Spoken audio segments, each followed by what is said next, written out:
Luka does not want to be in LA. And before I get into why he doesn't want to be in LA, let me just say, I didn't want to bring this topic up during the middle of the playoffs. Because this type of stuff right here, it brings a lot of bad vibes within an organization. And then once those bad vibes start to get into the locker room and spread, it's not normally good for the team. And the team I'm talking about, the Los Angeles Lakers, they already got blown out first game on their home floor by Minnesota.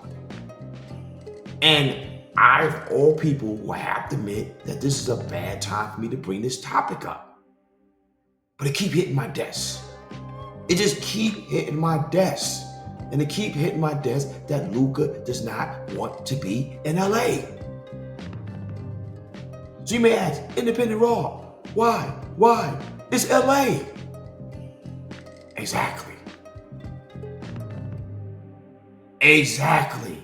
See, guys, people that live in cities like LA, New York, Chicago, but let's leave Chicago out of it.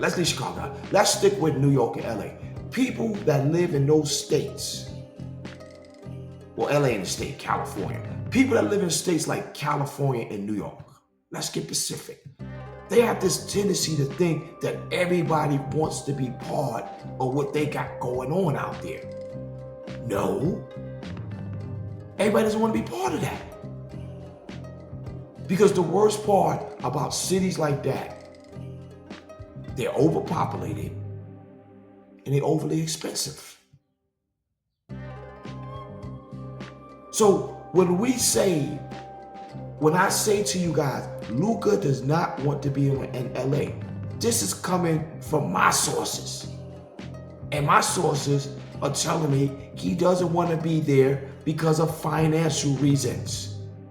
No, it has nothing to do with him not wanting to play with LeBron. It has nothing to do with him not wanting to be coached by JJ Redick. He has no problem with the other teammates. He has a problem with these taxes. Because let's do this. Let's do this, ladies and gentlemen. Let's do this. Imagine you work at a job. The job you work at right now. You getting the salary that you're getting right now. Imagine you being sent somewhere under that same status and you being transferred to a city that's going to take out way more taxes. How would you feel about it?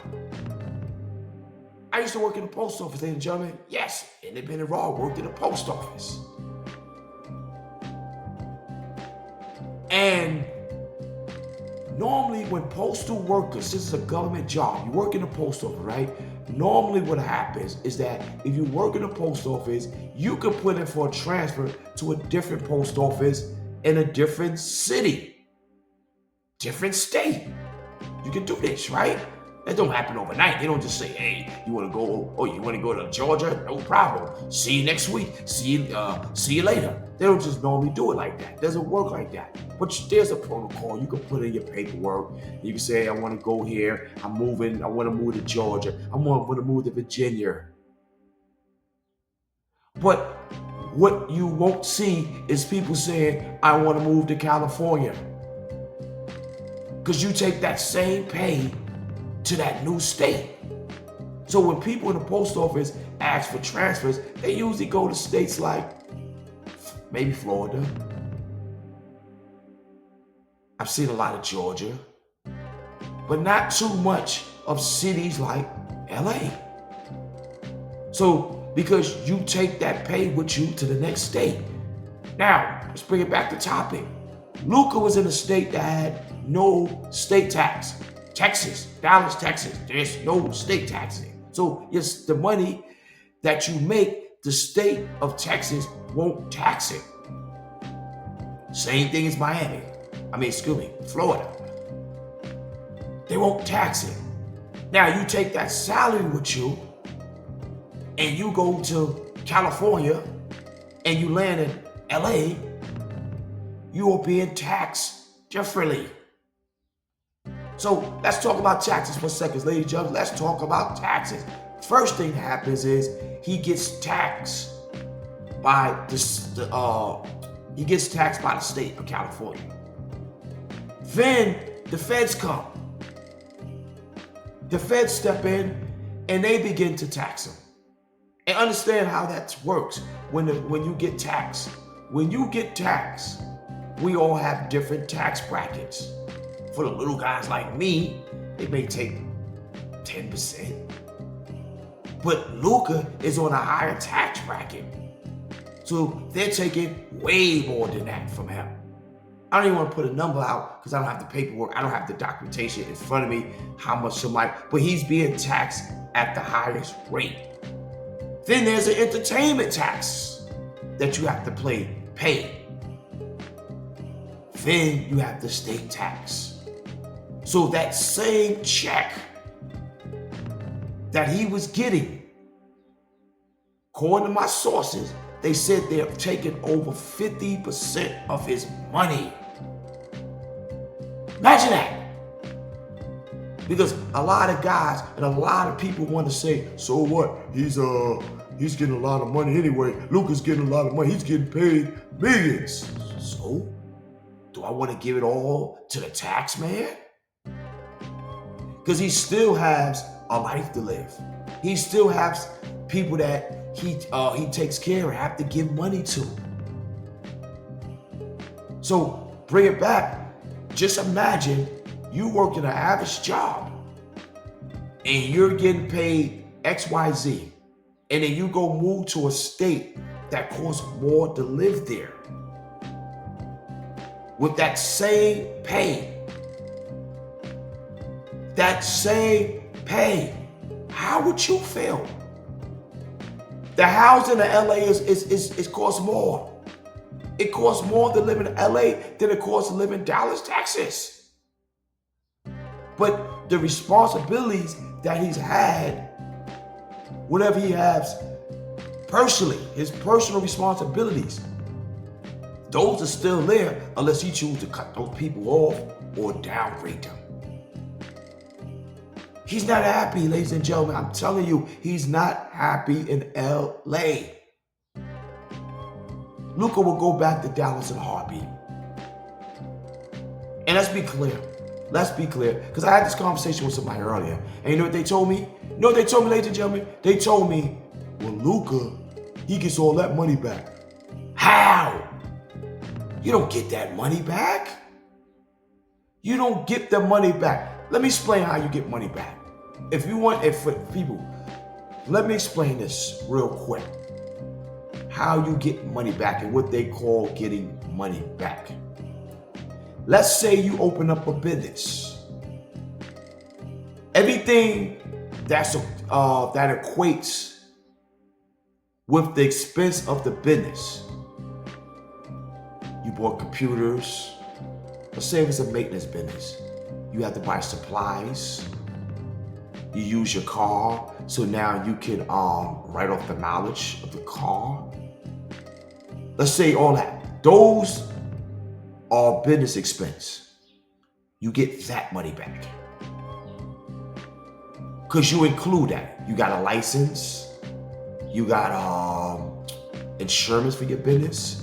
So you do your taxes, you put all that in there. And you get all that back. And understand what getting all that back means. Understand this. Here's the catch. It doesn't mean that the government physically hands you that money back. You just write it off. So you write off, let's say that you made $50,000 with your business. And you writing off supplies, you writing off this, you writing off that. Let's say that you pay people to be 1099 workers and they filled out a W-9 with you and you gave this person $2,000, you gave that person $2,000. You write all that off. And then when you have the sum, whatever's left, when I say the sum, whatever's left, the government tax you on that.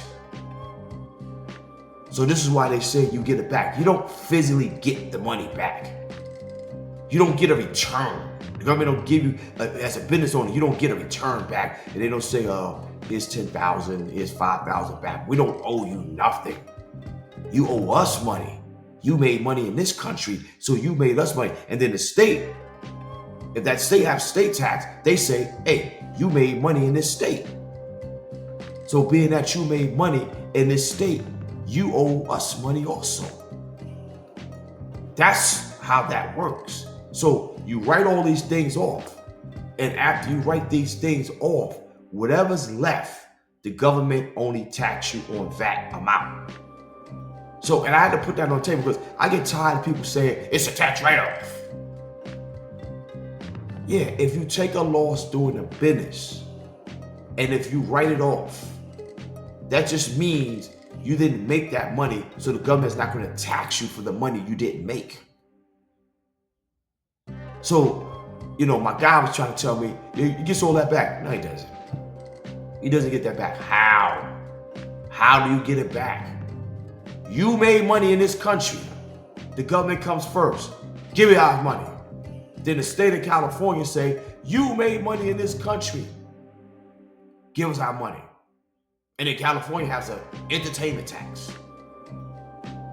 You came and you entertained. And ladies and gentlemen, don't hold me to that. I didn't do enough research. I didn't do no research on that. What I do know is that when incoming NBA teams go into California and play in LA and towns like that, they have to they have to pay an entertainment tax. So I'm just assuming that the home team pays an entertainment tax. But don't hold me for that, because I don't like to talk about things I don't know about. And if I don't know about it, I'm going to say, hey, I don't know, I'm not sure, yada, yada, yada, because I don't want to come across like I don't want to come across giving out bad information. It's just that cut and dry. But what I do know for a fact is Dallas, which is located in Texas, do not have taxes. They don't have state taxes. California does. What I do know is that when the feds get a hold of him, and there's no way around that, he has to pay the taxes at the highest bracket. What I do know is the cost of living in Dallas is cheaper than the cost of living in Los Angeles. And because of that, Luka does not like playing in LA.